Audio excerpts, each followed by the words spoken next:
Hello and welcome to this episode of the Skiff Meetings podcast, the podcast for curious professionals embracing the future of business events. My name is Miguel Neves and I'm the editor-in-chief of Skiff Meetings. And in this episode titled, How Translation Powers Inclusion, I have the pleasure of speaking with Ewandro Magalhães, language industry executive, former chief interpreter in the United Nations systems, and a language technology advocate. He is a TED educator, TEDx speaker, and the author of 3 books, including The Language Game, Inspiration and Insight for Interpreters. In our conversation, we cover the evolution of remote simultaneous interpretation, the subtle and sometimes controversial differences between interpretation and translation. We demystify myths around interpretation. We talk about how enabling someone to speak their own language empowers them and allows them to be recognized. We discuss the ephemeral but key role of conference interpreters. And we talk about the power of genuine storytelling on LinkedIn. I hope you enjoy listening to this conversation, and I invite you to check out the other episodes of the podcast. You can find them on our website or by subscribing through your favorite podcast service.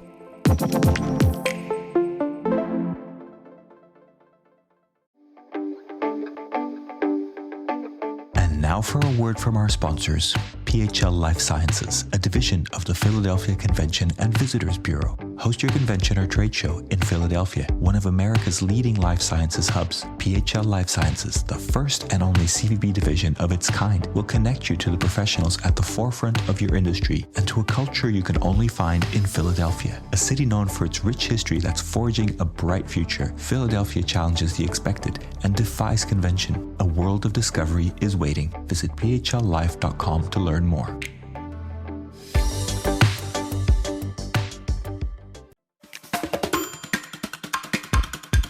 Hello, everybody. Welcome to this episode of the Skiff Meetings podcast. Today, I am delighted to have a fellow Portuguese speaker on the podcast with me. I have Ewandro Magalhães. Welcome, Ewandro, to the podcast. Well, thank you very much, Miguel. It's a pleasure to be here, and it's not every day that I get to talk to somebody who can pronounce my name. So well done. Thank you very much. It's funny. We've had a few Portuguese speakers on the podcast, and they have the exact same comment. It's like, somebody who pronounces my name properly. Yeah, it feels different. It feels funny in a way, yeah. Yeah, absolutely.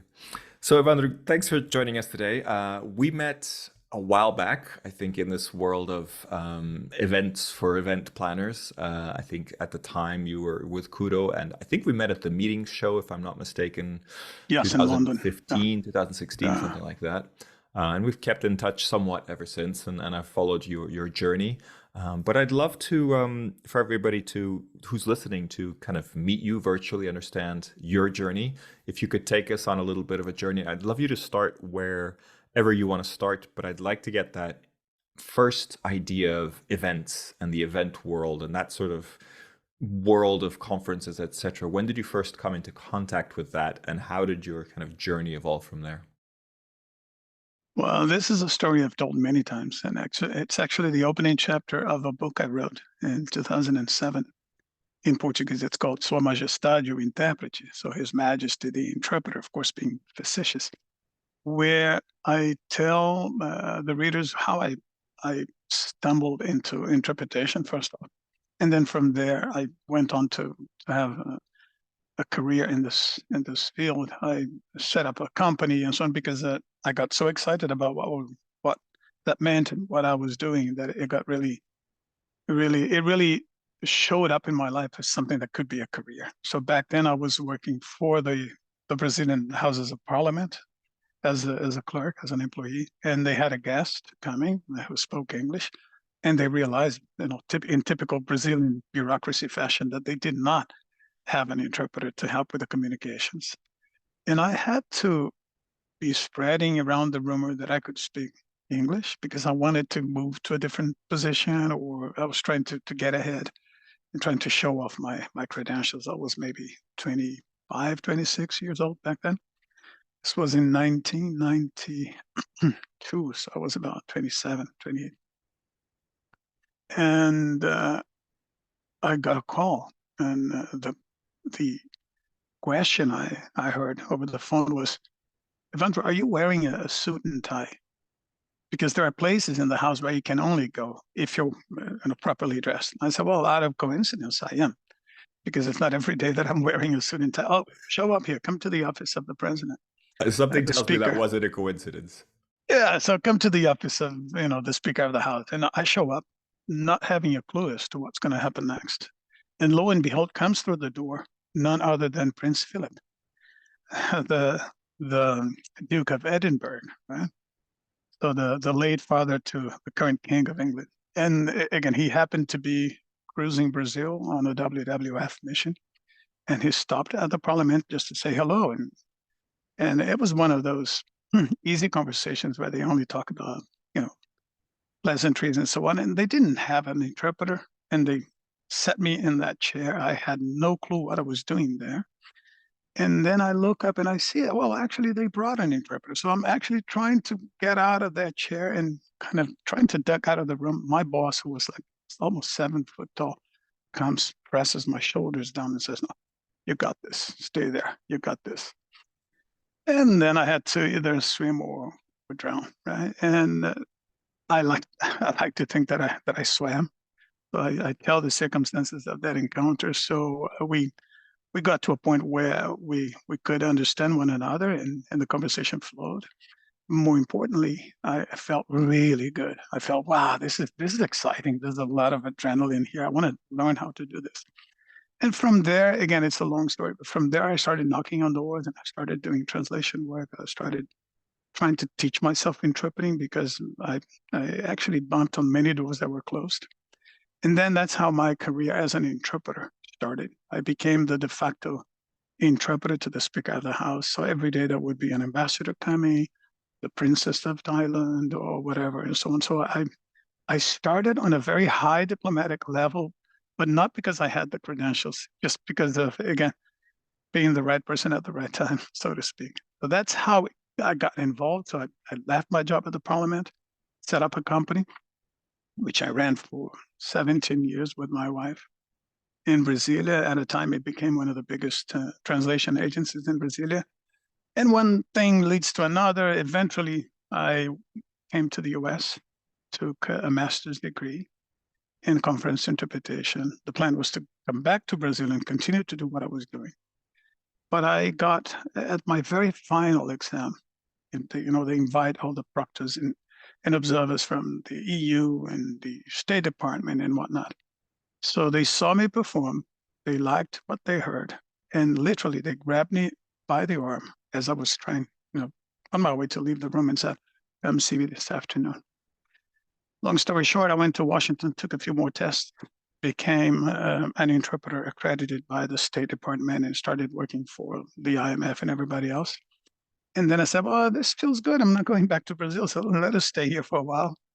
From there, I applied to the UN in Geneva, ITU, one of the specialized agencies in the UN. And 7 years later, more or less, after being a chief interpreter in the UN for 7 years, I left a very cushy job with a full pension to start a Kudo, a startup that's actually revolutionizing the way interpreting is delivered. So feel free to interrupt me next time, Miguel, because I tend to speak a lot. So No, you've if you want covered like shorter, I don't know if you what want, 35 years in five yeah, minutes. So I but think you've done well. I think that's pretty short. I like that. So good. just for those people who don't know, what is Kudo? What does it do? How did that come about? Kudo is a tech startup and a language as a service startup, so to speak. What it did back in the day was, again, in ITU, where I was, we were experimenting with something called remote participation, meaning that you have the interpreters in the room, you have the delegates in the room, the meeting is in progress, but there's a delegate who is, say, in Brazil or India or Burkina Faso, who can't come to Geneva 7 times a year. They don't have the means or they don't have the time. So they started putting pressure on the organization to develop what they called back then, electronic methods of meetings. Meaning, I want to be able to speak from where I am in my country, in my language, and be recognized in the meeting and hear back what everybody says in my language. So we started calling it remote participation, meaning the interpreters and everybody else, they're all in the room, but there's one participant or two or 10 who can't come to the meeting, and they should be entitled to participate. We started exploring technology to do that, and my job was to sell it to the interpreters, to get buy-in from the interpreters. And back then, as you can imagine, quality was really low. It was all telephone line quality. And I had to come up with protocols that would protect the identity, number one, and reputation of interpreters, because at times the sound in the middle of it got so substandard that they couldn't really do anything with it. So the interpreter had to have the authority to say, I'm sorry, the sound has become substandard. We are, stopping the interpretation here. And then there was a plan B. Somebody would paraphrase what was said from the floor and so on and so forth. As part of that result, I got involved with a few companies that were kind of providing equipment or helping us bring about that solution. And in the course of these conversations and contacts, we eventually touched on the subject. Well, listen, if technology continues to evolve and if the participants can come here remotely, why not the interpreters? Why don't we go one step further and allow interpreters to work from anywhere? And in the back of our mind, we had that situation with the volcano in Iceland, remember, in 2010, Oh where for yeah. 10 days people couldn't fly. The UN had to cancel meetings, everybody had losses and so on. So we kept pointing to that catastrophe as a big thing that could happen again, right? Little did we know that we were on the verge of having something a lot longer, like the pandemic. So we started to capitalize on that, to try and develop a system that would, get us ready for when the next disaster hit. And the disaster hit. So before that time, when we were showing it to the first prospects and so on, it was a very good idea, a nice to have kind of situation that everybody kind of loved, but well, maybe someday. And then in February of 2020, we started waking up to like 300 email messages, 600 email messages like, hey, I have a meeting next week. How can you help?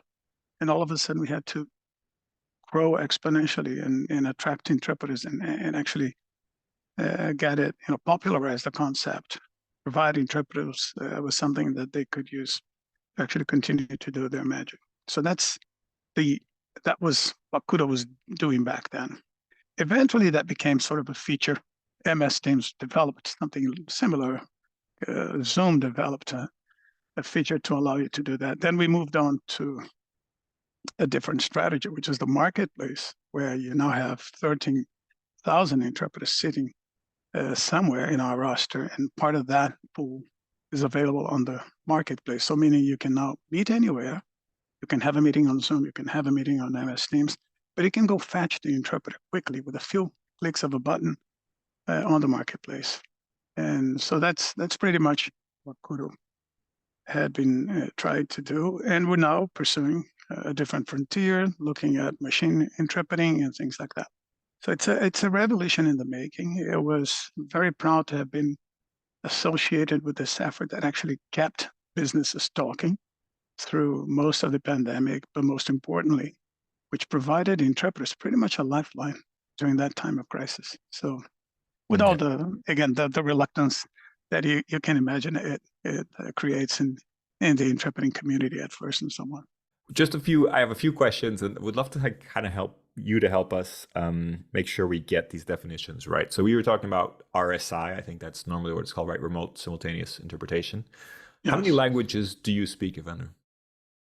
Depends on how you count. That's a difficult how question. Do you count them? Yeah, that's a difficult question to answer. Again, my working languages as far as interpretation are Portuguese A, English B, Spanish and French C. You understand what that means, A, B, and C? I have an idea, but okay. If you could explain, if you could confirm what that means. Yeah, an A language is a language, it's your native language. It's a language that you're totally equipped to work into as well as from. So I can say anything in Portuguese. I'm comfortable saying anything in Portuguese. Might struggle here and there for a word, but I know how things are properly said in Portuguese, so I can actively produce speech into Portuguese. A B language is a language which may not be your native language, but of which you have enough command to actually go actively as well. So English, like I'm using English in this conversation, so are you. So we both have English as a B language, so we can produce our own ideas and format those ideas or or transcribe, if you will, those ideas into a foreign language and still make sense and be grammatically correct and so on. So that's a B language. I can interpret from it and I can go into it. The C languages are languages that, although I might speak and get by and I have enough knowledge of the language, I don't trust myself enough to produce speech into those languages because I'm going to make a mistake somewhere, right? So that's Spanish for me. I fully understand it. I can interpret from it, and I won't make a mistake in understanding, but I might make a mistake in how I speak the language. So I'm not as comfortable. So it's a C language. It's a passive language. So French and Spanish are in that category for me. Now, you do, again, these are like professional languages. Yeah. I've also spent a lot of time in Germany, and I studied German for like 6 years. And at a time, I worked for Lufthansa for 2 years. I had a lot of courses that I did back in Germany. I could at some point speak fluent German, but then I went like 25 years without speaking German. And I know you speak some German, if I'm not mistaken. And again, you and I coming from a Latin-based culture, that if you don't practice that language every day, it leaves you because it's so foreign to you that it's not like you can guess the meaning of, the spelling of a noun you don't know. You have to actually have that in your database. So I totally forgot. So today I sit in front of a TV. I can get like 40% of what they're saying, and I can get by. If I go to Germany, I know, I can get by. And Italian is another language that I totally understand. I've actually interpreted for Berlusconi at one of the summits for like 5 minutes. But if I try to speak it, I'll make a fool of myself. So just to be clear, so C languages, you would normally be able to work professionally, hear it and translate into one of your A or B languages. Yes, exactly. Yeah. And what's the difference between A or B languages in terms of what work you will do and won't do? Is it just Again, that the A language is the one that's right at the top, or would you do everything in a B language as well? It means that, for example, if I'm working, say, for the OAS, where they have the 4 booths, I should be primarily in the Portuguese booth because I'm an A speaker of that language. If they don't find anybody else on a given day and they need somebody to make do in the English booth, they can use me. They know I have a strong enough English to sound convincingly, to sound correct, and so on. But they know also, and I do too, that it's going to take more work. It's going to take more preparation. It's going to be something that I need to approach with a lot more responsibility. Unlike, again, of course, if I go into the Portuguese booth, I'm going to be as responsible, but it's something that I have more tools at my disposal in Portuguese than I do if I'm just trying to make sense in English. Right? So primarily, if you're at the UN and where you have dedicated booths, you want only A speakers of those languages in those respective booths. Yeah. And just to make sure that we have this perfectly correct, can you just describe the difference between interpretation and translation? Because I hear a lot of people saying translation, I think, when they mean interpretation. I want to make sure we get that right. I love to talk about that. And for one, you've had this conversation before, right? I've had this conversation before, and I'm a dissenting voice in this debate because, for example, the subtitle of my book is The Fascinating World of Simultaneous Translation in Portuguese, tradução simultânea. Why did I opt for that? Because that's what people say. That's if you talk to people on the street, that's how they relate to what we do. Oh, tradução simultânea. Oh, simultaneous translation. So most heads of state, when they see you around, if they ever interact with you, they're going to say, oh, I see, you guys are the translators, right? That's what they say, especially if they are from North America. But people in Brazil get all up in arms when I say translation because I should know better. And so on. Of course, I know the difference, right? Translation is written material, right? It's the written word. So if I provide you with a text or a website that you need to transcribe into a different language, then of course, that's an effort of translation. Okay. Interpretation is the spoken word, or if you need to use, gestures and sign language, and if you need to you either do it orally or signing with your body. And that I totally understand. But the fact of the matter is that it's impossible to interpret without translating. right? You can't do that. You have to find the equivalence. You have to find what that means in a different language. And that, in your mind, is an effort of translation. And you can't translate without interpreting. You can't just get a word out of a dictionary and say, oh, this goes with that. This is ChatGPT. This is Google Translate. This is not how a professional interpreter or translator does the job. You need to interpret what that means in that particular cultural context and so on. So the two actions are intertwined. And how I put that debate to rest is to say, okay, great. You have two words to define that in Portuguese, maybe in French, maybe in Spanish. But what do you do in Russian, where you only have one word translation? What do you do in Arabic, where there's only one word translation? So you have to provide a lot of context around it, but the effort deep down is one and the same. It's interesting you the way you describe that, because you're kind of separating the audio versus the written, which is the sort of classic definition, right?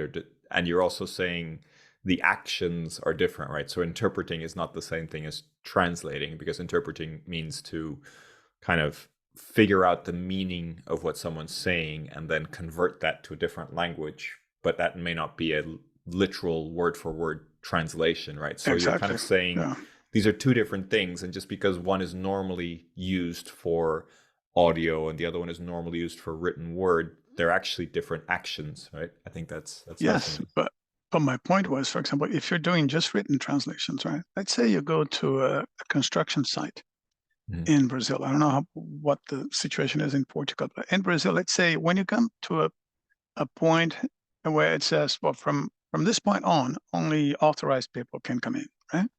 In Portuguese, it's going to be a long sentence telling you that if you translate it literally, it's going to say, only authorized personnel can go beyond this point, right? In English, that sign is never going to say that. That sign is going to say personnel only. That's what it's going to say. So although you understand what the translation of that sentence is, you have to interpret that into that particular context to say, okay, I know what they mean here is this, right? Like, for example, if you're stepping out of a metro cart in Washington, D.C., you're going to hear, next stop is such and such. Doors are going to be open on the right. Mind the gap. How do you say mind the gap in Portuguese? You could try and translate those words into Portuguese. They're never going to make sense to anybody in Brazil or Portugal, right? So you're going to have to put together a long sentence. Listen, there is the gap between the platform and the train. Be careful not to have your foot, stuck in there, right? So there's always an effort of interpretation, even if you're just translating words. And the opposite is also true. Yeah, it's fascinating that, because I'm learning Danish. I've lived in Denmark for going on 6 years now, and it's not easy, but it's also fascinating, because every time I learn a new word, sometimes I can see how the word is created. So it's created of two different words or something like that. Or when I see it in a sentence, I can see that it is kind of like, for example, when you ask someone in Danish, what's wrong? You ask, is there anything in the way? As in, is there something blocking your journey, so to speak? Right? Er det noget på vejen? Interesting. And for me, it's a fascinating sentence, because I totally get it. Now that I'm used to the sentence, it makes a lot of sense to me. But I would never know to say that. If you go into Google Translate, is something wrong? It would come up with something completely different, right? So that it's absolutely, kind of turn that around. Absolutely. Are you ready to celebrate your successes in the world of meetings and events? The Skift Meetings Awards are back for 2024, recognizing the most innovative business events companies across 15 categories, and we want you to be a part of it. Winners will feature on Skift Meetings, sending a clear signal to events professionals around the world that these are partners they can rely on. The final deadline for submissions is June 11th. We encourage you to start your submission today to secure the best entry rates. For more information and to start your submission, head to live.skift.com.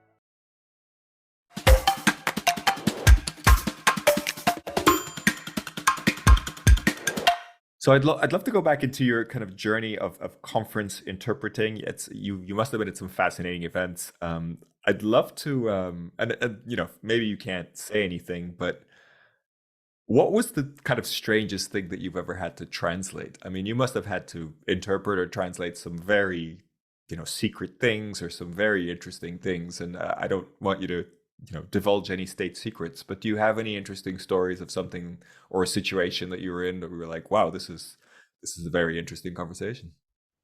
I do, but if I tell you, I'll have to kill you.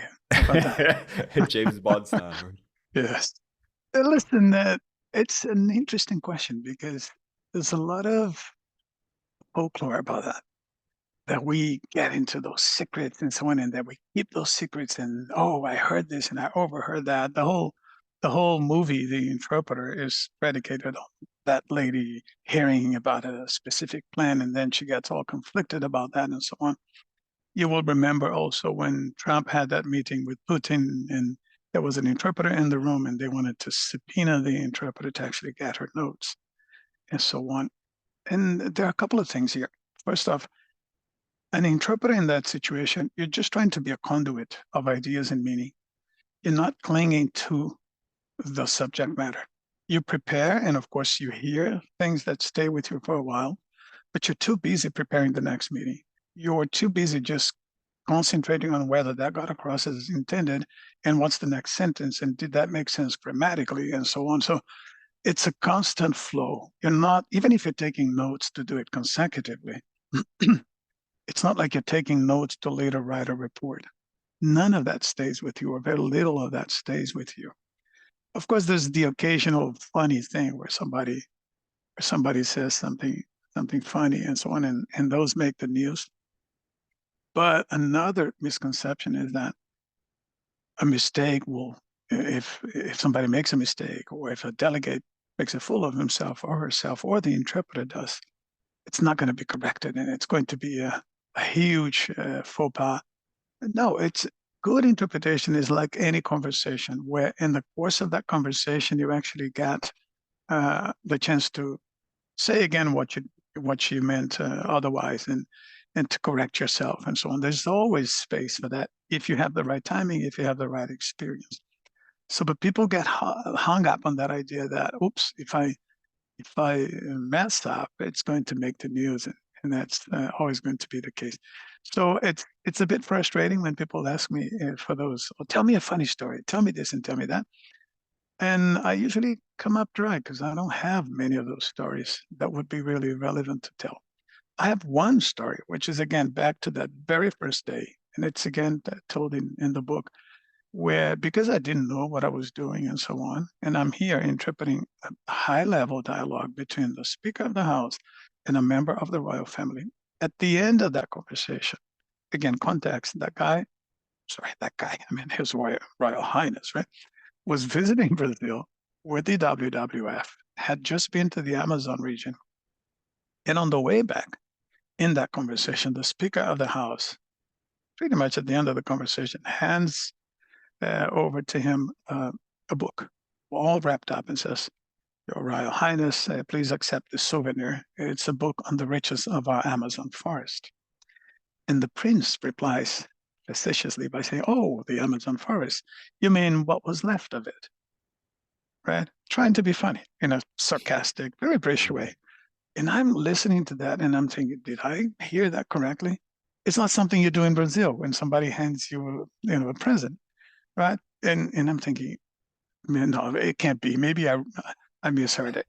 If I translate it, this is my first day on the job. If I, interpret this as heard and create a diplomatic incident, I'm the first culprit. Well, this guy doesn't know what he's doing and so on. So I simply looked on, the other way and said, well, thank you very much, Your Excellency. Thank you very much, or whatever, in words to that effect. But half of the people in the room was the Brazilian press. So they wanted to ask me, why didn't I do this and that and the other thing? So, and again, and I ducked out of the room, and it was okay. 10 years later, thinking about that,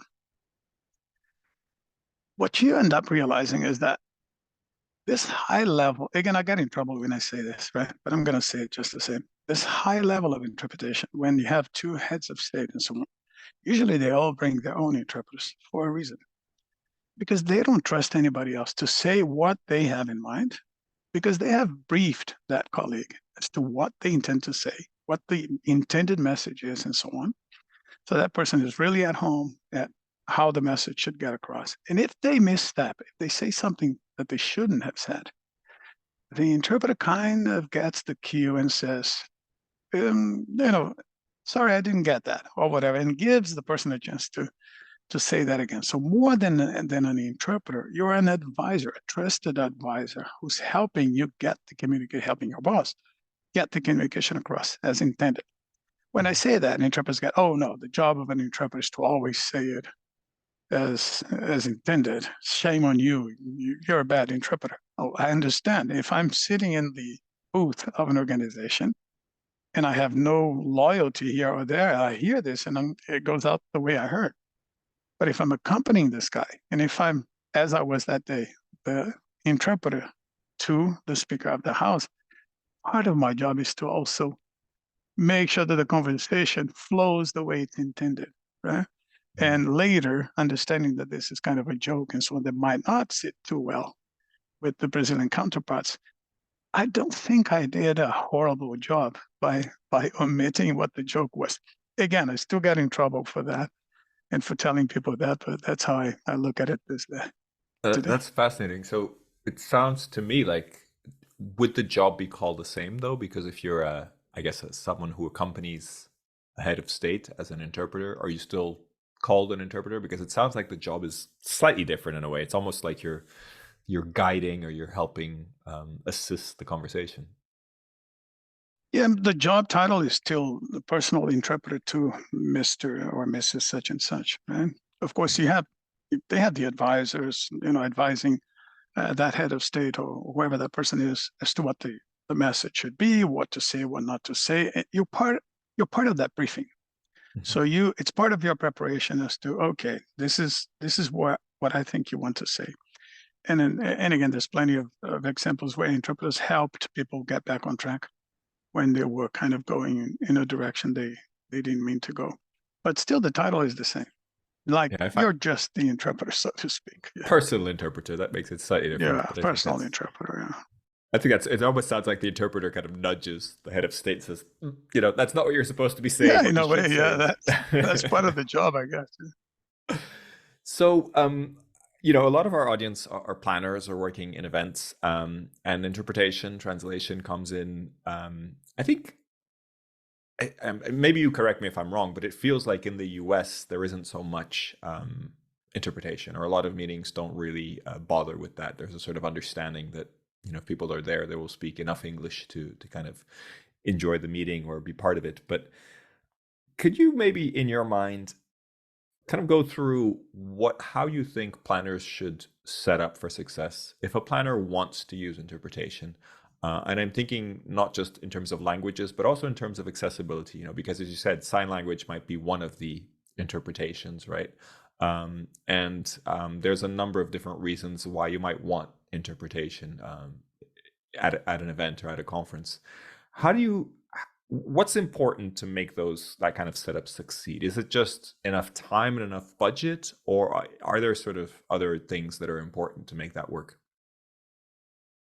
Very good question. The thing is, it's a mistake in my mind to believe that everybody speaks English.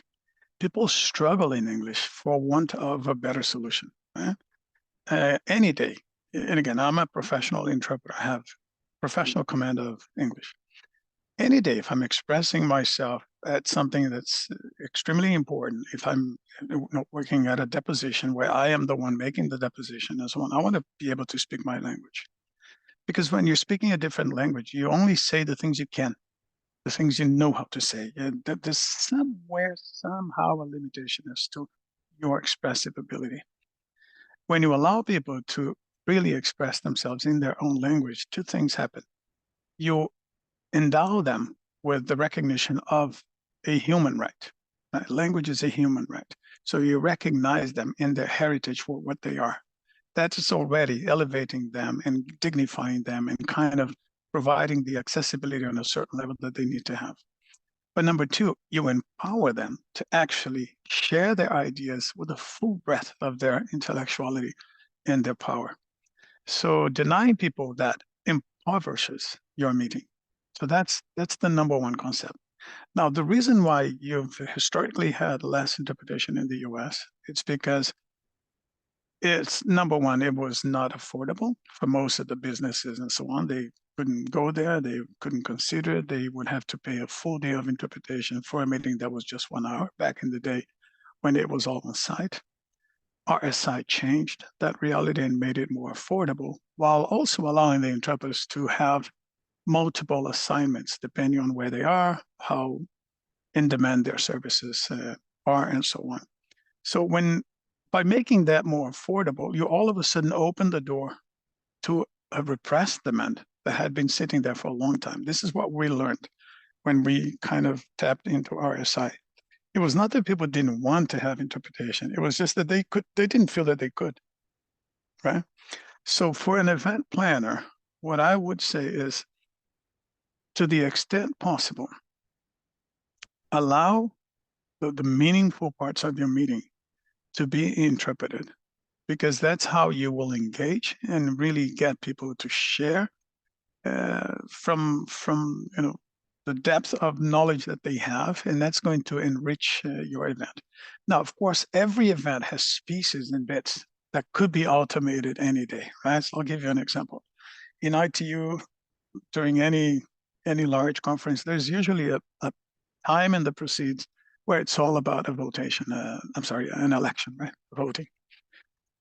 So at a point for 2 hours, the meeting is going to stop, and somebody from the podium is going to say, I call on the representative of Denmark. How do you vote? And the person is going to say, thank you, Mrs. Chairman. Denmark votes yes. And that goes on for almost 200 countries. You don't need a professional interpreter to do that. Anybody could do that. It's just a matter of getting the rights and no's correctly and having someone check on that. But that's 2 hours or more of proceeds in several languages that you don't need an interpreter for. So you can be smart about, okay, where do I need human interpreters? Where can I use machine interpreting or a different kind of solution, right? So, but for anything that's meaningful, for anything that would bring people together, where you want to create the right rapport, where you want to create the right emotion, the right bonding, then you would want to use interpreters. Yeah. It sounds like an inclusion and inclusivity kind of question, right? Because you want to include everybody, and I think you quite rightly say, unless people are speaking the language that they're most comfortable in, then you're not truly including them. You're absolutely you're handicapping them in a way, right? If you're forcing them to stay with English. Yeah, it's almost like you're denying a right to them, right? And I have the right to be who I am and speak the language I do. So if I'm constrained in my ability to do so, I will do the second best thing, which is to try and express myself in a different language. But to the extent that you can, allow them to do that. But it's also very empowering for for businesses to understand that there's magic in also making language affordable. There's a lot of language access that you provide and that you make happen with solutions like the ones we brought to the market.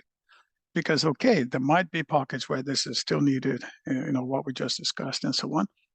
But there are many sales calls that are scripted from start to end, and you can, it's repetitive. It's the same thing over and over and so on, where the vocabulary is somewhat limited and so on, whereby introducing a bigger level of automation, you get business talking again, right? You get the companies interacting more, you get more business flowing, and you eventually increase the pot to the extent that somehow down the road, it's going to create more opportunities for on-site as well as online interpretation.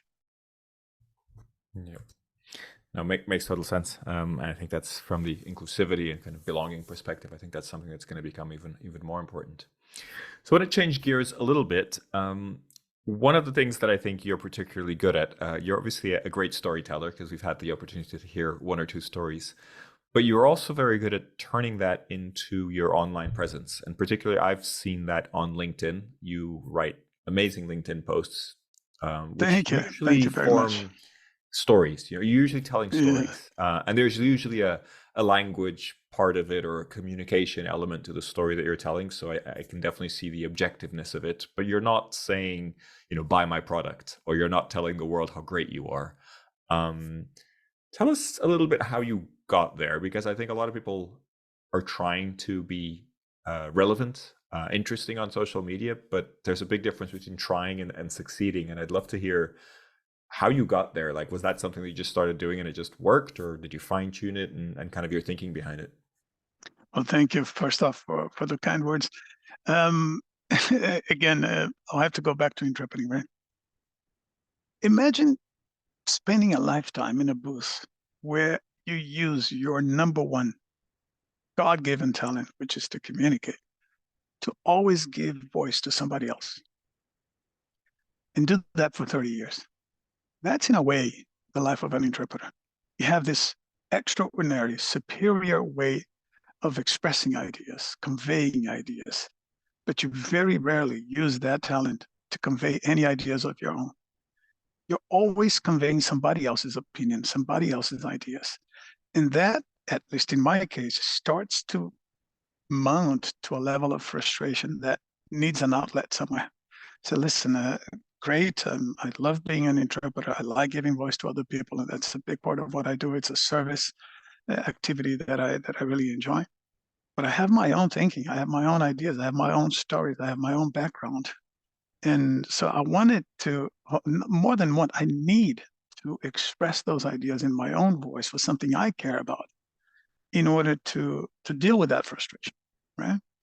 Because there's always this funny feeling, and for any interpreter, that say you go to a summit, a G20 summit or G7 summit, or a bilateral of heads of state and so on. For those 20 minutes when you are in the room, they will tap you on like if you're sitting with, say, President Lula, he will communicate through you as if you are part of the club and you are a member of the, part of the conversation. He will touch you on your knee, and it's a very casual conversation. Sometimes you feel like you're part of the club. When the lights go off and the cameras are off and so on, they go their ways, and you're standing there as the support service that you are in that particular instance, right? Very noble, very necessary, very important, but you're not part of that club. But you're in the mind of the prime minister for those 20 minutes, and all of a sudden you're nowhere. Right? So again, that creates a void, at least in my case, that needs to be filled with something meaningful, that needs to be filled with something that at the end of the day tells the world, hey, I matter, right? So in a way, it's an effort of significance. So it might be a poor excuse to do it, but it's the way I kept sane, in a way, in a profession that otherwise had, at least for me, the potential to actually alienate me from the things that I care about. That's fascinating, because as you were telling that story, I could just see the same thing for planners, really, right? Like, so when you're organizing high level events or any really interesting event, you have amazing speakers on stage, you have all these really interesting things happen, and then once it's over, you're back to being just a planner, right? It's back to being sort of an office job, right? You're not in a booth, you're not in the booth like the interpreter, but in a way your significance kind of goes away very quickly, disappears very quickly. So yeah, absolutely. I think there's a lot of parallels there. Yeah. But tell me a bit about, so you schedule these in advance. Could you tell me a little bit about the process you go through, or is it just something that when you think of something interesting to say, you make a note and then you write it out as a LinkedIn post? I'm always surprised at what goes far and what doesn't when I write. So, for example, one of the stories that went really far was, a watch that I got from my wife. It's a Cartier watch called Cartier Santos Dumont. And it's a watch that I always wanted to have because of what it means. It's a watch. It was the first man's watch to be worn on the wrist that Louis Cartier gave Santos Dumont, the Brazilian aviator, because of an issue he had when taking part at a prize where he was supposed to fly around the Eiffel Tower and come back within 30 minutes. And it took him another minute to to tie the mooring lines at the end and so on. And they denied him the prize eventually, at first. Eventually, they gave him the prize. And the whole conversation revolved around, didn't you realize that you were running out of time? He said, I couldn't let go of the controls to actually pull out my watch from the pocket right? And they say, oh, I see, you're not going to have that problem again. So it's the first aviator watch. It's the first watch worn by a real aviator. And it has a beautiful story behind it of a failure that kind of got recognized as a success. How I wrote that post was I got the watch as a birthday present from my wife. I took a picture and I said, I want to talk about this story. I have a picture of the watch on my wrist. And as I'm writing this, I'm thinking, I'm going to get so burned by watching and writing this. I can already see people saying, who does he think he is? Showing off his Cartier watch on his wrist and so on and blah, blah. This is just somebody trying to show off. And that was the farthest thing on my mind. But I could see, I kind of anticipated, I'm going to get burned by this.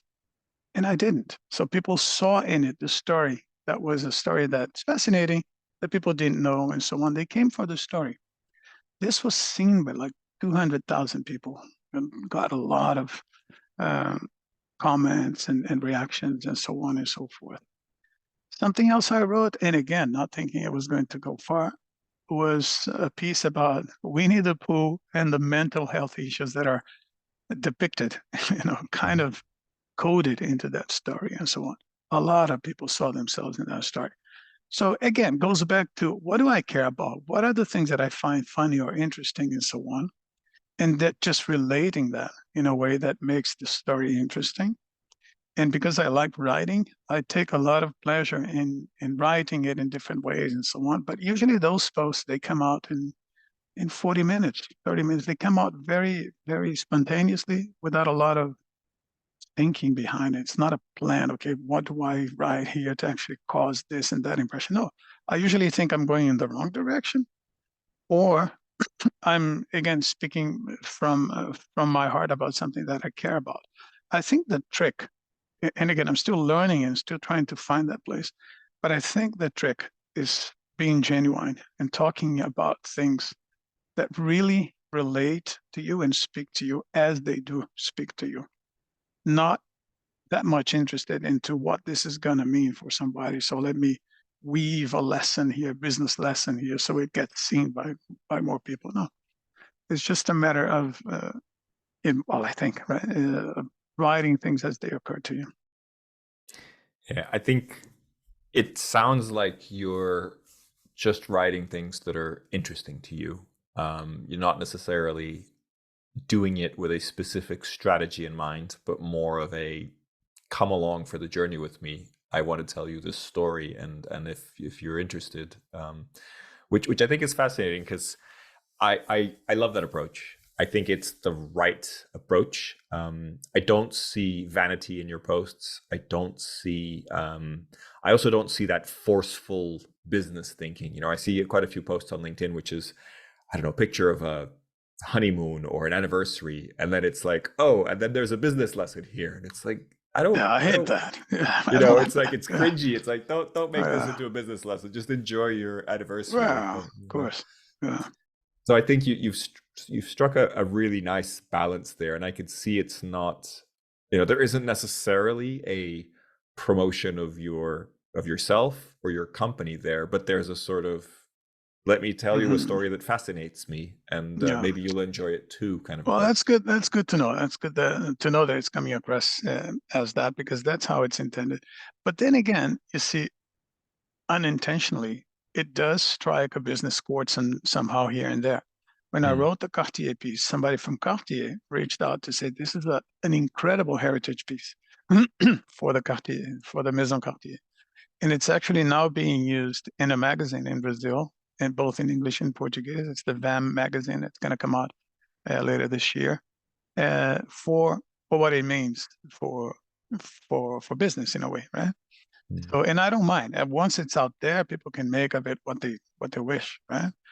So it would be nice for Cartier to send you another watch or something, like if they were to send me a couple of watches more, I would love that. Absolutely. But I really like that. And if you're not following Ewandro on LinkedIn, I strongly recommend. So hopefully you will share the next steps of your journey with us on LinkedIn. And I look forward to seeing more stories, because they're always fascinating. So, Ewandro, I want to wrap up, but I wanted to ask you to recommend someone else who should be on the podcast and who we should talk to and hopefully get some interesting conversations and interesting stories as well from. Well, thank you, Miguel. First off, I felt really good during this interview. You were a talented interviewer. You asked me all the questions that I wanted to answer. So thank you very much. And I felt really comfortable here. So kudos to you. In terms of who you should talk to next, I have a big list. I have so many talented friends and colleagues that you could be talking to. But one voice that I think would be important to get out there, particularly at this juncture where we're talking about business, AI, language, and what it means for interpreters, translators, and everybody else, is Renato Beninato. Renato is a fellow Brazilian like me, a good friend, and someone who's been to me a mentor in a way for many, many years, and who's guided me when I needed guidance, but somebody who's had a strong voice in the localization field for 4 decades and still does. So he's now I don't know exactly what his title is currently at Nimdzi, but he's one of the co-founders of Nimdzi along with Tucker.